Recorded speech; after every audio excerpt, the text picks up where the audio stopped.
하나님의 말씀은 마태복음 11장 1절부터 19절까지 교독하십니다. 마태복음 11장 1절로 19절까지 교독하시겠습니다. 예수께서 12제자에게 명하시기를 마치시고 이에 저희 여러 동네에서 가르치시며 전도하시려고 거기를 떠나가시니라. 그리스도 하신 일을 듣고 제자들을 보내어 예수께 여짜오되 오실 그이가 당신이오니이까 우리가 다른 일을 기다리오리이까? 예수께서 대답하여 가라사대 너희가 가서 듣고 보는 것을 요한에게 고하되 소경이 보며 안전병이가 걸으며 문둥이가 깨끗함을 받으며 귀머거리가 들으며 죽은 자가 살아나며 가난한 자에게 복음이 전파된다 하라. 이제 나로 인하여 실족하지 아니하는 자는 복이 있도다 하시니라. 저희가 떠나며 예수께서 무리에게 요한에 대하여 말씀하시되 너희가 무엇을 보려고 광야에 나갔더냐? 바람이 흔들리는 갈대냐? 그러면 너희가 무엇을 보려고 나갔더냐? 부드러운 옷 입은 사람이냐? 부드러운 옷 입은 자들은 왕궁에 있느니라. 그러면 너희가 어찌하여 나갔더냐? 선지자를 보려더냐? 옳다. 내가 너희에게 이르노니 선지자보다도 나은 자니라. 내가 내 사자를 내 앞에 보내노니 저가 내 길을 내 앞에 예비하리라 하신 것이 이 사람에 대한 말씀이니라. 내가 진실로 너희에게 말하노니 여자가 낳은 자 중에 친내 요한보다 큰 이가 일어남이 없도다. 그러나 천국에서는 극히 작은 자라도 저보다 크니라. 친내 요한의 때부터 지금까지 천국은 침노를 당하나니 침노하는 자는 빼앗느니라. 모든 선지자와 및 율법에 예언한 것이 요한까지니 만일 너희가 절겨받을진대 오리라 한 엘리야가 곧 이 사람이니라. 귀 있는 자는 들을지어다. 이 세대를 무엇으로 비유할꼬? 비유컨대 아이들이 장태한 제 동물을 불러 가로되 우리가 너희를 향하여 피리를 불어도 너희가 춤추지 않고 우리가 애곡하여도 너희가 가슴을 치지 아니하였다 함과 같도다. 와서 먹지도 않고 마시지도 아니하며 저희가 말하기를 귀신이 들렸다 하더니 같이 읽습니다. 인자는 와서 먹고 마시며 말하기를 보라 먹기를 탐하고 세리와 죄인의 친구로다 하니 죄인은 그 행한 일로 인하여 옳다함을 얻느니라. 아멘. 하나님은 아버지가 되십니다. 우리가 오늘날 예수 믿고서 하나님 우리 아버지인 것을 알게 되었죠. 그 뜻이 아니라 그 뜻도 맞는데 그러면 우리가 창조되기 전에 하나님이 아버지십니다 하면은 창조되기 전에도 하나님이 아버지란 뜻이 됩니다. 창조 전에는 아버지가 아니시다가 우리 인간을 만들고 난 후에 비로소 인간의 아버지가 되시는 분이 아니라 하나님은 만물을 짓기 이전부터 아버지가 되십니다. 그러면 하나님이 아버지가 되신다는 것은 그에게 자녀가 있다는 얘기가 되죠. 우리가 이제 그것을 알게 된 것이 하나님의 뜻이고 특히 신약 성경입니다. 구약 성경은 하나님께서 죄인들 중에 부르셔가지고 자기가 살아계심을 나타내 주시고 그래야 하나님께서 만약에 심판만 하신다면은 형벌만 하신다면은 자신을 노아나 아브라함 등등에게 자신을 하나님 선택해서 자기를 나타낼 필요가 없죠. 왜냐하니 아담과 하와의 모든 후손이니까 가만 놔둬도 전부 다 멸망당하니까 하나님이 그들을 모든 죄는 다 하나님의 심판을 받고 멸망받게 되어 있는데 하나님이 그것만 하신다면은 자신을 인간에게 나타날 필요가 없습니다. 가만 놔둬도 전부 다 멸망당할 거니까. 그런데 하나님이 에녹이나 노아에게 아브라함에게 자기를 나타내셨다는 것 자체가 뭐냐니 형벌하시김이 아니라 죄인들에게 살 기회를 주시기 위함이다 말이죠. 그래서 성경에 보면 창세기 아담과 하와가 에덴 동산에서 하나님을 만나던 그 이외에 그들이 범죄하고 난 후에 쫓겨나고 난 후에 지금까지 하나님께서 어떤 사람을 택하여서 자기를 나타내 주실 때에는 형벌하심이 아니라 혼내심이 아니라 은혜 주시고 살려주시고 복 주시고자 하는 역사입니다. 오늘날에도 이미 믿는 사람들은 지금은 은혜의 때이기 때문에 하나님이 그 사람에게 나타난다면 다 무조건이란 말해도 괜찮을 정도로 좋은 거예요. 하나님이 우리에게 지금 꿈에 나타나시든지 천사를 통해서 자기의 말씀을 주시든지 직접 성령으로 깨닫게 하시든지 성령이 우리 속에 임하시든지 또 우리에게 감동 주셔서 성경을 보게 하시든지 찬양하게 하시든지 예배하게 하시든지 간에 하나님이 우리에게 지금 인도하시는 모든 것은 우리에게 좋은 것을 주시고자 하십니다 말이에요.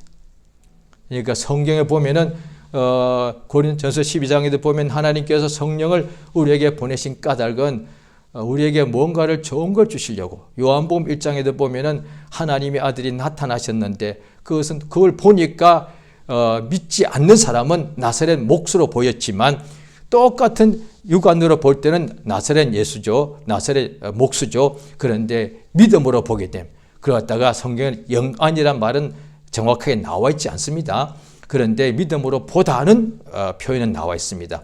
그러니까 육안으로 보다는 것은 모두가 알고 있는 것이고요. 사람이라면. 그런데 믿음으로 보다는 것은 결국 이것이 영안이라고 그렇게 표현하는 거죠.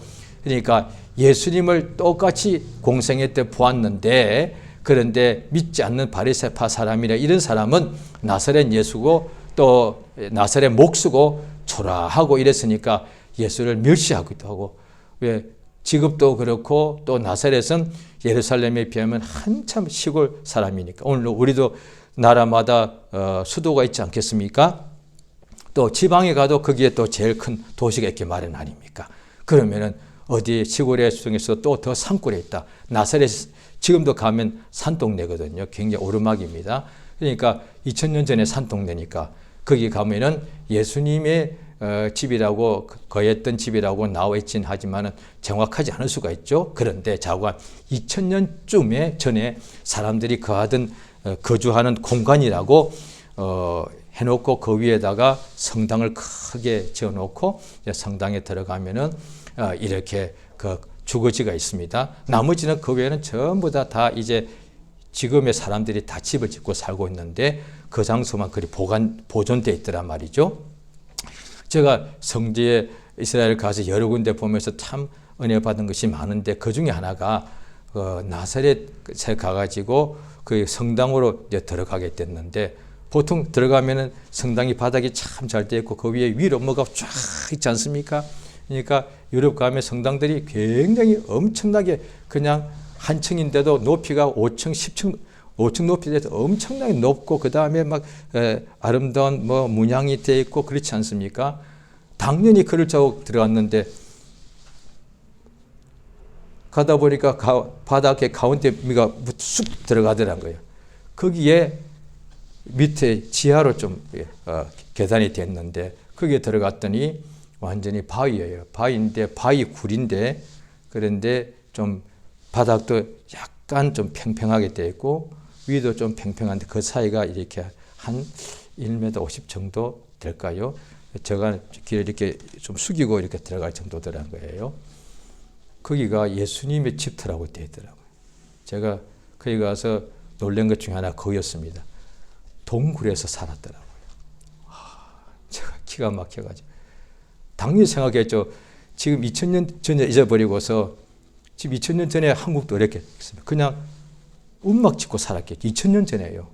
아주 왕이나 이런 사람들이야 집을 짓고 그 다음에 뭐 기둥을 세우고 그 다음에 기와를 올렸겠습니다만 가난한 사람들은 그냥 움막 같은데 그 다음에 대충 땅을 파고 그 위에다가 조금 그냥 초가 같은 것을 대충 지붕을 얹고 살았을 거단 말이죠. 나사렛이 그렇더라니. 2000년 전에 집터라고 하는데 그 평평한데 밑에 보니까 동그랗게 되어 있어 가지고 밥해 먹는 것 같은 그런 화덕도 있더라고요. 예수님이 그런 데서 살았다는 거예요. 제가 가서 내가 놀란 것 중 하나 그였습니다.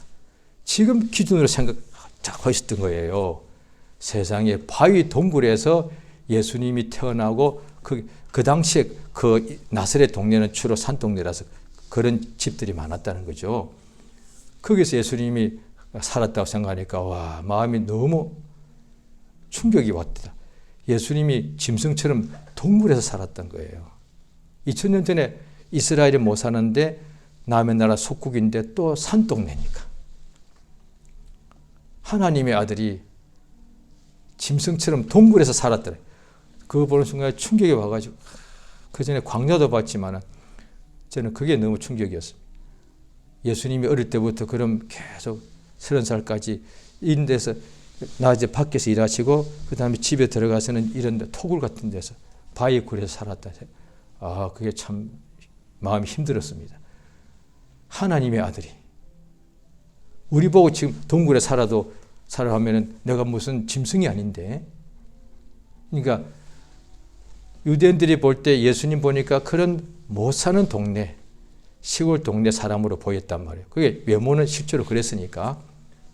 그런데 믿음으로 보니까 요한복음 1장에 보니까 하나님의 독생자의 영광이 보이고 그를 보니 하나님의 독생자의 영광, 하나님의 아들의 영광이 보이고 은혜와 진리가 충만하더라는 거예요.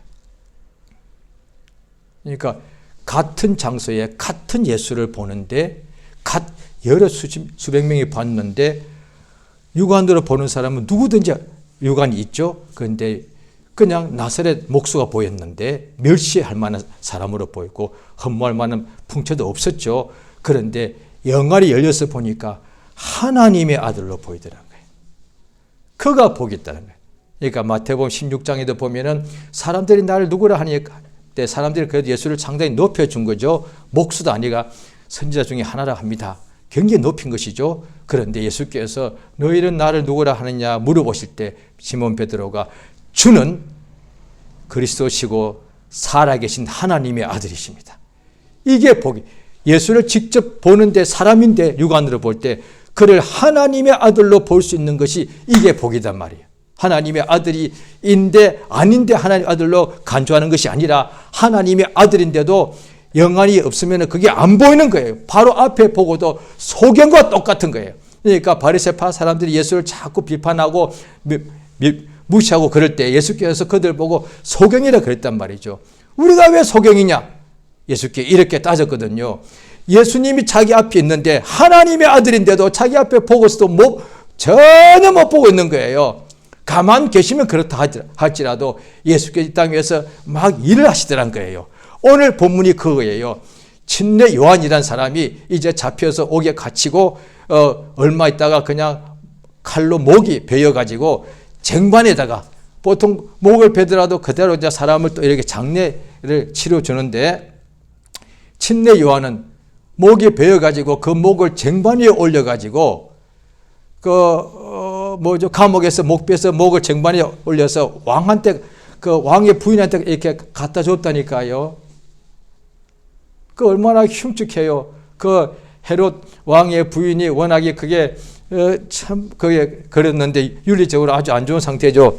그런데 그 여인이 침례 요한이 회개하라 그러니까 마음에 침례 요한이 굉장히 미워했던 모양입니다. 그래서 얼마나 미워했으면 세상에 여인이라면 죽은 사람 목만 봐도 끔찍이 놀랄 테고 누가 보여줘도 막 덮으랄 텐데 눈 감고 안 볼 것 같은데 쟁반 위에 가져오라. 그걸 보았다는 얘기예요. 얼마나 그게 사람이 독한 거다 이 말이에요. 침례 요한이 바로 그 직전에 옥에서 자기의 제자를 예수님께 보내어서 오실 그이가 당신입니까? 아니면 우리가 다른 일을 기다려야 되겠습니까? 이랬단 말이에요. 그러니까 침례 요한이 한 이야기가 유대인으로서 하나의 대표격이 왜냐하면 하나님이 그를 선지자요 선지자보다 더 큰이라고 예수님 말씀하셨으니까 그러니까 예수님 당시에 유대인들의 하나님 앞에서 대표가 침례 요한이라고 보면 되는 것이죠. 그의 일생이 무엇이냐니 오실 그이를 기다리는 일생이었단 말이에요. 지금도 이스라엘에 있는 유대인들은 믿는 사람, 예수 믿는 사람도 들어있다고 그러죠. 왜 기독교인이 가서 막 증거를 하니까 아주 숫자가 적습니다만은 그래서 메시아닉 주 해가지고 주는 이스라엘 유대인이니까 메시아를 믿는 유대인이라 해서 지금도 유대인들 중에 이스라엘 중에 예수 믿는 사람이 한 명, 두 명씩 이렇게 나온답니다. 그래도 아직 그 숫자는 극히 적고 지금도 유대인들은 다 율법만 구약 성경만 읽고 있고 신약은 아예 인정하지 않죠. 예수를 믿지 않으니까. 그들 지금도 메시아를 기다리고 있습니다. 유대인들은 딱 하나예요. 가르침이. 그분을 기다리는 거예요. 메시아를 기다리는 거예요. 메시아가 온다는 거예요. 그러니까 우리를 구원하는, 그러니까 하나님이 약속하신, 이스라엘에게 약속하신 그 메시아가 온다는 것을 어릴 때부터 항상 교훈을 시키는 거예요. 이 침례 요한이 일생이 뭐냐니 메시아를 기다리다가 이제 예수님을 보고 증거했음에도 불구하고 자기가 이제 죽기 직전에 자기가 지금 옥에 갇혀서 바로 직후에 목이 베이거든요. 그런데 예수님이 이분이 메시아가 아니라면 지금 못 죽는 거예요. 옥에 갇혔을지라도. 우리가 다른 일을 기다리겠습니까? 지금 내가 옥에 갇혔지만 죽을지 내일 죽을지 모르지만 만약에 여쭤봤는데 예수님이 메시아가 아니라면 못 죽는 거예요. 왜냐하니 침례 요한은 예수님 앞에, 메시아 앞에 일을 하는 사람이기 때문에 예수를 기다려야 되기 때문에. 그러니까 유대인들의 삶의 목적은 딱 하나야. 우리는 하나님의 약속 받았는데 그 약속이 뭐냐니 하나님이 이 힘들고 괴롭고 병들고 가난하고 어려움 사정에 어려운 모든 수고하고 무거운 짐을 진 나와 내 가정에 메시아를 보내신다는 약속이거든. 그러니까 지금 내가 너무도 괴롭고 힘들지만은 하나님이 메시아를 보내면 해결되는 거니까. 그래서 항상 그리스도를 이렇게 그들이 기다렸단 말이죠. 침례 요한이 일생이 예수께서 여자가 낳은 사람 중에 침례 요한이 가장 큰 자라고 말씀하신 이유가 있습니다. 자, 누가복음 1장을 한번 보시겠습니다. 누가복음 1장입니다. 신약 성경.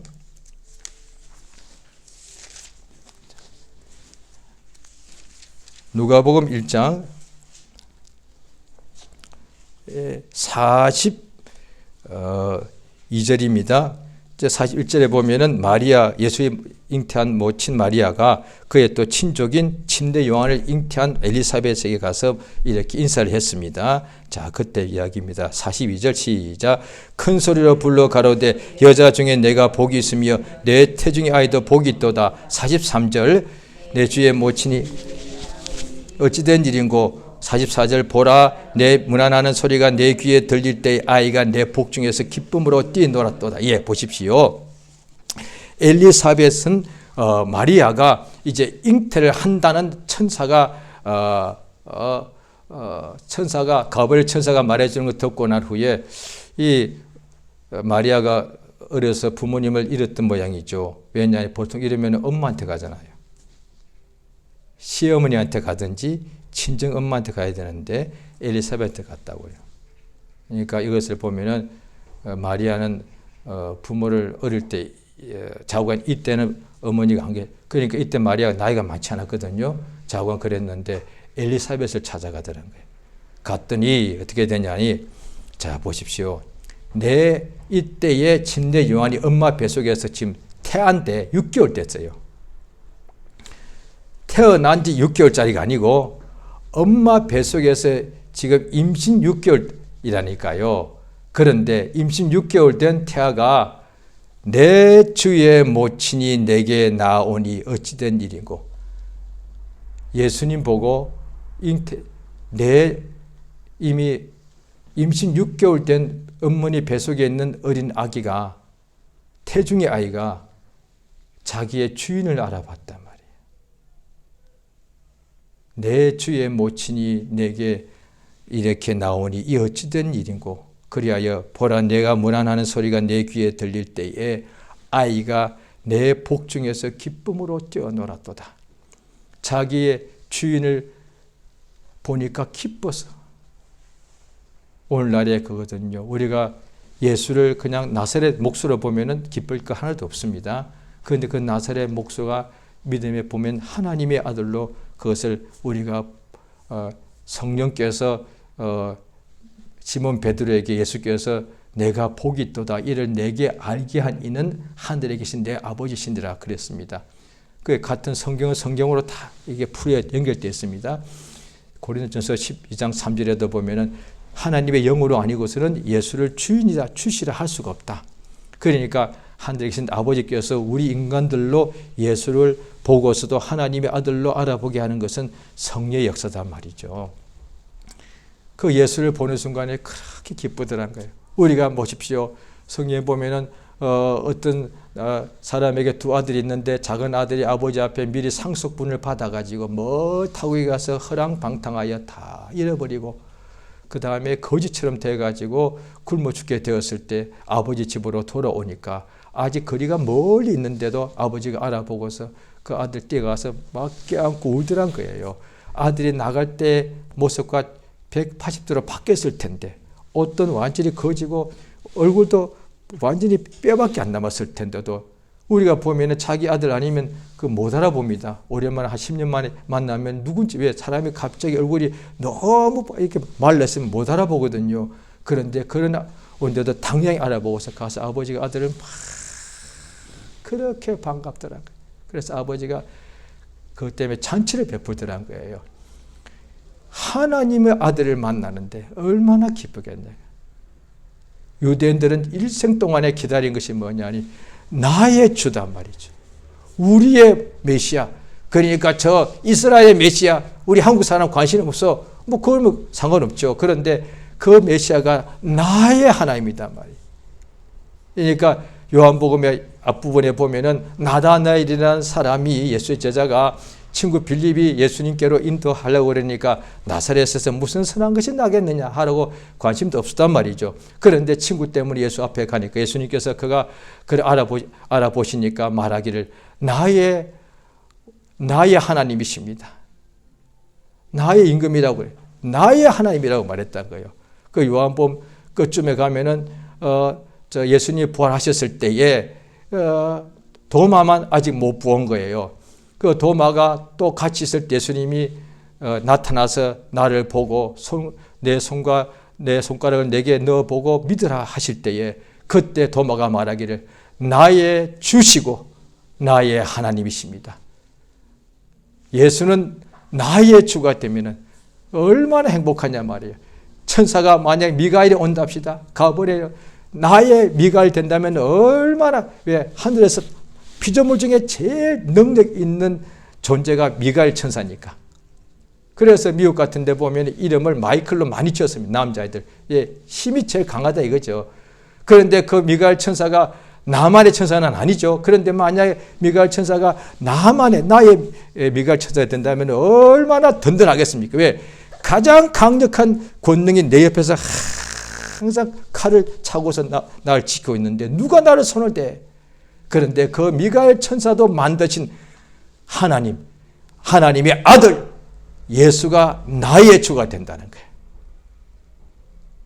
그러니까 침례 요한은 엄마 태중에서부터 그가 잉태될 때부터 왜 잉태되고 태어났느냐? 목적이 뭐냐?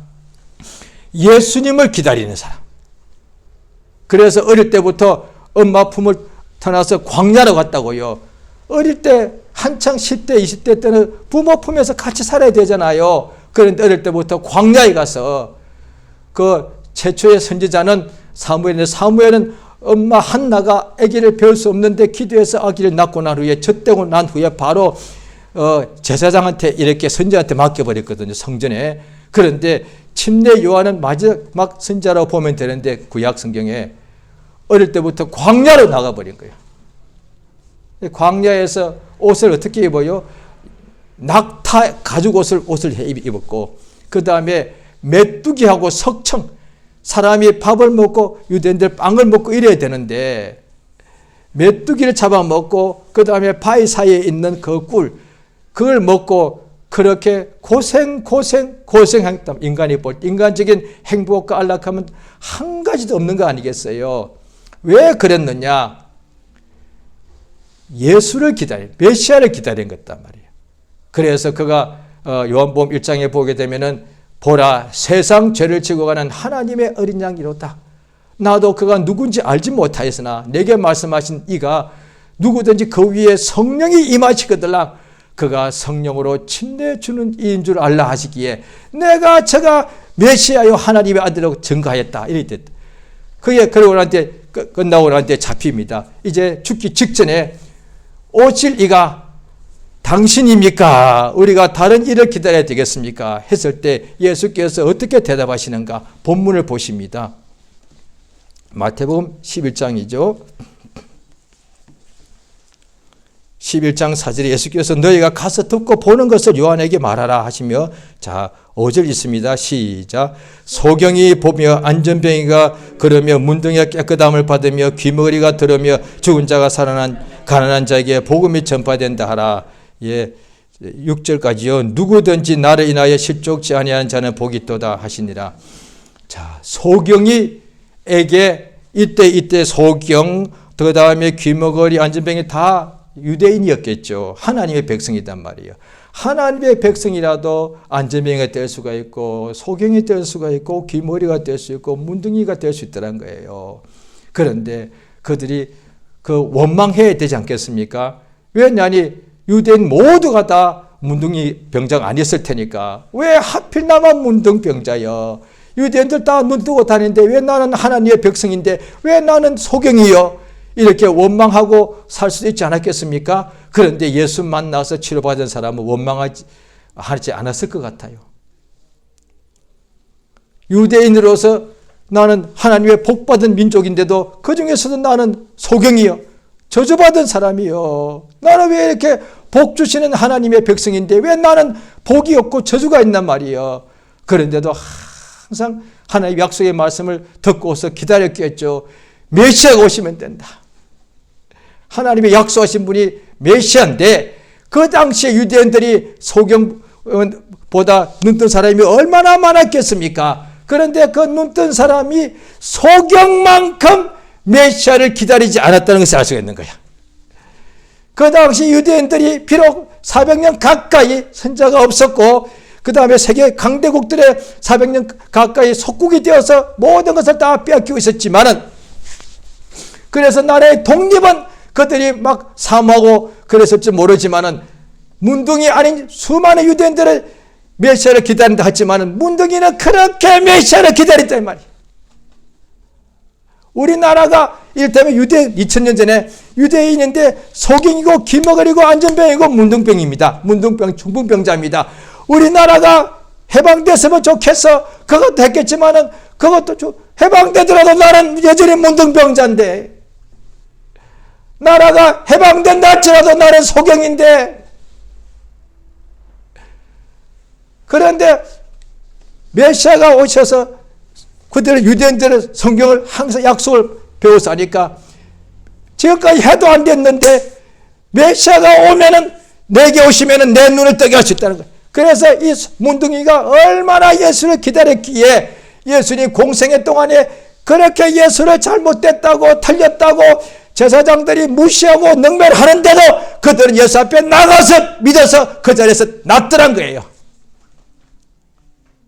그러니까 문둥이 예수 앞에 나가서 고침받은 문둥병자한테는 예수가 나의 하나님, 나의 주여, 예수께 나가서 눈뜨게 된 소경은 그 나사렛 예수가 나의 주요, 나의 하나님인 거예요. 그들이 그걸 체험한 거예요. 그래서 예수님께서 이렇게 말해주라. 소경이 본다. 문둥이가 깨끗하게 된다. 안전병이가 일어나 걷는다. 죽은 자가 살아난다. 이건 메시아만 하는 거다. 그래서 자기가 지금까지 어머니 태중에서부터 기다리고 기다린 그 하나님이 보내시는 메시아를 자기가 그 앞에 가서 길을 예비하는 자인데, 자기의 사명일 다 끝난 것을 알고 그 다음 날인가 좀 목이 베어서 죽었겠죠. 내 일을 끝냈으니까. 이 침대 요한이 여자가 나중에 가장 큰 자란 이유가 뭐냐니, 엄마 뱃속에서부터 잉태될 때부터 목적이 예수님이 오시는 것을 기다리고 예수님이 오시는 것을 보고서 자기가 가장 먼저 알아보고서 자기 이외의 모든 사람한테 이분이 메시아요. 그 말은 당신들 모두가 다 이분을 주요 메시아로 알아봐야만 됩니다. 그걸 말해주는 사람이다. 인류 역사상 훌륭한 사람들이 얼마나 많았습니까? 그런데 그들은 엄청난 위인들이 많았죠. 그런데 일생 동안 예수를 전가하기 위하여 살고 숨쉬고 살다가 전가하다가 죽은 사람이 어디 있냐 말이에요. 모세도 80이 되어서 부르심 받았어요. 아브라함도 75세 노인 때 부르심 받았다고요. 그런데 침례 요한은 날 때부터요. 예수를 위해, 예수를 기다리는 것. 우리가 오늘날에 지금 세상을 사는데 세상의 모든 사람들이 사실 자기가 인생에 자기가 주인 되어 있거든요. 그런데 주인이란 것은 권세가 있어야 되고 워낙에 주인이란 뜻은 권세자, 능력자란 뜻이니까요. 그런데 오늘날의 사람들, 심지어 믿는 사람들도 그럴 수 있다고요. 거의 다가 자기 인생에 자기가 주인인 거예요. 자기의 시간, 자기 삶, 자기의 가정, 자기의 꿈, 자기의 여러 가지 있죠. 좋은 것, 자기가 주인인 거예요. 그런데 내가 주인인데도, 내 삶의 주인인데도 불행과 고통과 슬픔과 좌절을 못 이기더래. 어떤 문제가 왔을 때 해결 하나 못 하더래. 내가 만약에 주인이 맞다고 한다면 가장 무능한 주인이야. 가장 무능하기 짝이 없는 주인이요. 주인이란 것은 권세가 있기 때문에 내가 만약에 병들더라도 그것을 건강할 수 있는 능력이 있는 것이고, 내가 배가 고프더라도 다시 배불리 먹을 수 있는, 잘 될 수, 부자가 될 수 있는 권세가 있다는 뜻인데, 그런데 사람들이 다 각각 자기 인생에 자기가 주인인데도 왜 이렇게 무능해? 온갖 죄의 파도 오면 다 받아들이고, 병이 오면 다 걸려야 되고, 가난하면 다 배고파야 되고, 슬픔과 염려와 거짓 걱정 오면 다 받아들여서 자기의 주인이라면서 자기 안을 슬픔으로, 고통으로 가득 채우고 살면서 인생이 힘들다고 말하는 거예요. 이렇게 능력 없는 주인이 되어서 뭐 하겠냐 이 말이에요. 그런데도 사람들은 남의 지배받기 싫다고 해서 자기가 주인이라는 거예요. 이래라 저래라 하지 마시오, 이런다는 거예요. 예수님 앞에 어떤 백부장, 로마 군대 장교죠, 와서 다 거의 다 유대인들만 예수 앞에 나와서 병 나았는데 가끔씩 이방인도 나왔죠. 그 백부장이 성경에 보면 복음서에 어디는 아들이라고 되어 있고 어디는 하인이라고 되어 있어요. 사랑하는 하인이 심한 병으로 죽게 된 거예요. 예수께 와서 좀 고쳐달라 했더니 예수님이 그를 사랑하셔서 너희 집으로 가자. 왜? 하인이 지금 집에서 병으로 앓고 있으니까. 이 백부장이 말하기를 내 집에 들어오심을 감당치 못합니다. 나도 위에 상관이 있고 내 밑에도 부하가 있는데 가라 하면 가고 오라 하면 옵니다. 예수님 그냥 말씀만 하시면 됩니다. 그러니까 그게 주인이거든요. 그러니까 백부장, 이게 말씀하니까 백부장에 속해 있는 종은 나와버리더란 거예요. 예수님이 이 세상에 우리가 이제 성경을 통해서, 성경은 이외에는 잘 모르죠. 그 성경은 하나님이 우리에게 주신 선물이단 말이죠. 가장 큰 선물은 사실 성경입니다. 하나님의 말씀. 그런데 성경 보면은 아브라함에게 하신, 아브라함 일생 동안에 하나님의 음성을 들은 것이 요만큼에 칩시다. 노아 요만큼. 그 모든 아브라함, 모세, 다윗이 만난 하나님의 말씀을 다 모아넣어서 우리에게 준 거예요. 이게 최고의 선물 아니에요. 모세와 아브라함하고 달랐고, 엘리야가 모세와 달랐고, 다윗이 엘리야와 달랐다고요. 역사한 부분이, 역사하신 하나님은 한 분이지만 각각 말씀하신 것과 역사가 달랐다고요. 그런데 우리는 그것이 다 성경에 하나로 기록됐기 때문에 이것을 매일 상고하고 믿으면 이 아브라함과 다윗과 엘리야에게 하신 모든 역사가 내 것이 된다 이 말이에요. 우리에게 주신 최고의 선물이 성경책이에요, 사실은. 그런데 사람들이 이것을, 믿는 사람들도 잘 모르고 성경을 그냥 덮어놓기도 하고 그냥 책꽂이에 끼워두는 거예요. 그러니까 이 성경을 부지런히 상고하면 이 성경이 뭐냐? 예수에게 대하여 증거하는 것이에요. 선지자도 시편도 율법도. 예수님의 제자들이 부활하시고 난 예수님이 이들이 잘 모르니까 그들과 엠마오로 가는 길에서 같이 가면서도 자꾸, 그때는 구약 성경밖에 없었으니까 선지자와 시편과 율법의 길을 자꾸 예수에 대한 것을 자꾸 풀어주는 거예요. 오늘날 그것이 이제 신약 성경 기록되어 있는데 신약 성경이 뭐냐니 예수님이 우리의 주인이라는 거예요. 우리 자신이 우리 주인이 돼봐야 자기의 어떤 것도 관리도 못해. 주인이 앞일도 몰라보아. 종이란 것이 뭐냐? 주인이 이런 것은 종을 소유하고 종의 모든 것을 책임지는 자인데, 그러면 종이 내일 어떻게 살지 걱정할 것이 아니라 주인이 내일까지 먹을 것도 다 예비해 둔다고요. 그게 주인이 하는 일이니까. 오늘날에 우리 자신이 자기의 삶의 주인이 된다고 하지만 한 치 앞도 몰라서 늘 있는데도 걱정하고 이런단 말이죠. 잘못될까 봐. 그런데 히브리서 2장에 보면은 사실은 우리 자신이 주인이 아니라 종이라고 나와 있습니다. 죽기를 무서워 일생에 매여 종로로 타는 모든 사람.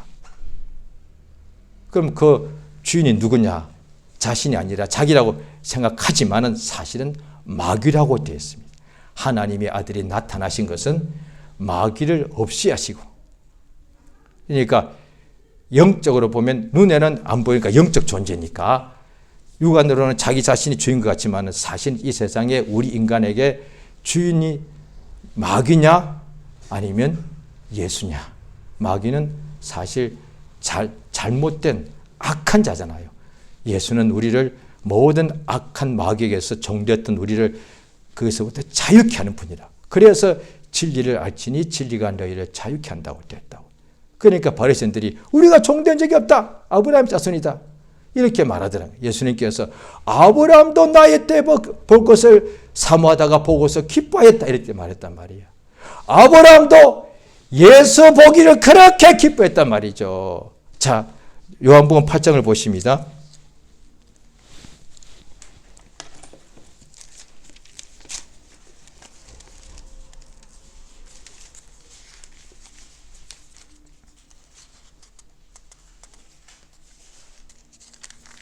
요한복음 8장 56절입니다. 요한복음 8장 56절 시작. 너희 조상 아브라함은 나의 때 볼 것을 즐거워하다가 보고 기뻐하였느니라. 57절 제가 했습니다. 유대인들이 가로된 내가 아직 50도 못 되었는데 아브라함을 보았느냐. 58절 같이 있습니다. 예수께서 가라사대 진실로 진실로 너희에게 이르노니 아브라함이 나기 전부터 내가 있느니라. 예, 아브라함 너희 조상 아브라함도 이때 2000년 전에 예수님 말씀하신 이 당시보다 아브라함은 1500년 전, 2000년 전 사람이에요. 그런데 아브라함은 나의 때 볼 것을 즐거워하다가 보고 기뻐하였느니라. 그러니까 아브라함도 이제 선지자니까 장래일을 보게 해주시는 거죠. 예수를 보고 싶어 했다는 거죠. 메시아, 나의 주를 보고 싶어 했단 말이죠. 오늘날에 우리는 이제 나의 주를 만난 사람이에요. 그러니까 예수를 영접할 때 영접 기도가 인도자에 따라서 가는데 예수님, 주 예수여 이렇게 부른단 말이에요. 그러니까 성경의 맨 끝이 요한계시록 22장인데 뭐라고 되어 있습니까? 사도 요한에게 보여주신 것이죠. 그 환상도 다 굉장히 중요하죠. 요한계시록 보면 엄청난 환상들을 많이 직접 보고 왔죠. 그런데 그 내용의 끝이 뭐냐? 그것이 중요한데 그것이 가장 중요한 것은 맨 뒤에 나와요. 아멘 주 예수의 오시옵소서. 구약 성경은 이 땅에 육신으로 오실 나의 메시아를 주를 기다리는 것이고, 신약은 이제 새 약속이라는 뜻이죠. 신약은 하늘에 다시 오실 메시아를 기다리는 것이야. 그래서 구약 신약이 이루어진 약속, 신약은 이루어질 약속, 새 약속인데 둘 다가 한 가지예요. 왜냐하니 성경에 보면 골로새 1장이나 히브리서 1장에 나와 있습니다. 하나님께서 모든 만물을 지으신 목적은 딱 하나예요. 그의 아들 예수를 위해서. 그래서 하나님이 아버지신데 창조하기 이전부터 하나님은 아버지고 예수는 하나님의 아들이신데 하나님께서 자기의 아들을 위하여 모든 아름다운 천국과 좋은 것을 만드셨단 말이에요. 우리도 결혼해서 아들, 딸을 낳으면 그 아이 위해서 너무 자기 모든 것을 다 주고도 아깝지 않은 사랑하는 아들, 딸이니까 그를 위해서 모든 것을 다 해주지 않습니까? 이게 비유단 말이에요. 이거는 누구든지 알 수 있는 거예요. 그러니까 하나님은 그의 아들 예수를 너무 사랑하셔서 그 아들을 위해서 모든 것을 지으셨단 말이죠. 우리도 하나님 아들이 예수님 때문에 존재하고 예수님께서 모든 만유의 주가 되신다고 되어 있습니다. 우리의 이 만물의 주인은 예수고 그 다음에 우리의 심령, 나의 일생의 주인도 예수단 말이에요. 그래서 로마서 14장에 보면은 살아도 주를 위하여 살고 죽어도 주를 위하여 죽나니 사나 죽으나 우리가 주의 것이로라. 예수님, 우리의 중심에 예수가 계신다는 말이에요. 어디든지 오늘날에도 한국이나 미국의 기독교가 많으니까 새신자가 처음 교육을 받습니다. 4주 혹은 8주, 12주 이렇게 받죠. 그런데 맨 뒷시간에는 이런 걸 말해줍니다. 이제 예수 영접하고 성령 받고 이러죠. 그런데 그 성령 공부를 끝나는 마지막 시간은 이런 것을 말해줘. 이제 예수 믿고 이제 살아가야 되니까. 거기에 그림도 해놓습니다. 크게 동그란 이렇게 원을 그려놓고 그 안에 이렇게 의자를 딱 그려놓고 그 두 개입니다. 여기도 동그라미 의자, 여기도 동그라미 의자를 안에, 이제 동그라미는 우리죠. 우리 안에 의자가 있다는 얘기죠. 이 한 의자에는 그 위에 내가 앉아 있고 여기는 예수가 앉아 계셔. 지금까지는 나의 인생의 주인이 나였단 말이야. 그런데 무슨 행복이었던가? 내가 내 인생의 내 삶의 주인인데도 내가 소경인데 눈 뜨든가? 내가 내 인생의 내 마음에 내가 왕이 되어서 내 원한 대로 살았지만은 행복과 진정한 기쁨과 자유함이 있던가? 아니다 말이야. 그걸 이제부터 몰라서 그런 거니까. 이제 우리의 주인은 왕은 예수님인 줄 알아봤으니까. 그래서 성경의 신약이 뭐야? 예수님이 나의 주요, 나의 왕이요, 나의 하나님이다. 그걸 알아보는 거예요. 그걸 그래서 줄이면은 예수 내 구주 이 말이다. 우리 중심에 지금 모든 사람들은 다 자기가 있다고. 나 말만 하고 생각 항상 나다 말이야. 내 일 내가 먹어야 되고 내가 이래야 되고 내 꿈, 내 인생, 내 삶 전부 다 나다 말이야. 그런데 믿는 사람은 그 안에 예수가 계신단 말이야. 나는 전능자가 아니에요. 나는 연약하고 넘어지고 실패하고 죄짓고 낙심하고 이런 자예요. 피조물에 불과하고 티끌에 불과한. 하지만 내 안에 우리 안에 예수가 계시면 우리 안에 예수 믿는 자 안에 예수가 계시더란 거예요. 만유의 왕, 만유의 주가 되신 예수가 우리 안에 계시면 내 몸은 세상에 살면서 풍파를 만나지만은 주께서 잠잠하라 하시니까 내 앞을 가로막는 풍파가 잠잠해지더란 거예요. 그래서 베드로전서 5장에도 보면은 베드로 선생이 너의 염려를 다 주께 맡겨버리라. 주인은 예수가 우리의 주인이신데 주인이 종된 우리를 책임지는 분이에요. 내가 나를 책임지는 게 아니에요. 우리는 종이단 말이에요. 내가 주인 되면 내가 나의 모든 삶을 책임져야 돼. 나는 한참도 모르는데 나는 내가 아파도 나를 고칠 수 있는 능력이 없는데 예수가 우리의 주인이십니다. 나의 주.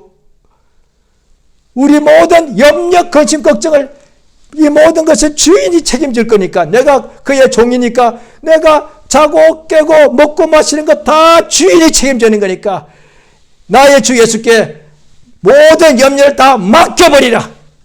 이것이 복음이단 말이야. 이 시간 기도하십니다. 주 예수님을 기다리는 것이 신약입니다. 주 예수여 속히 오시옵소서. 뿐 아니라 오늘도 예수께서 우리 심령에 좌정하셔서 생명과 평강과 복과 은혜를 역사해달라고 이 시간 예수여 이름 한 번 부르고 합심해서 기도하십니다. 예수여 인도하시고 도우시 원하옵나이다. 주 예수여 참으로 복 주시며 인도하여 주시옵소서. 아멘. 주 예수여 속히 오시기 원하옵나이다. 성령이 감동하시고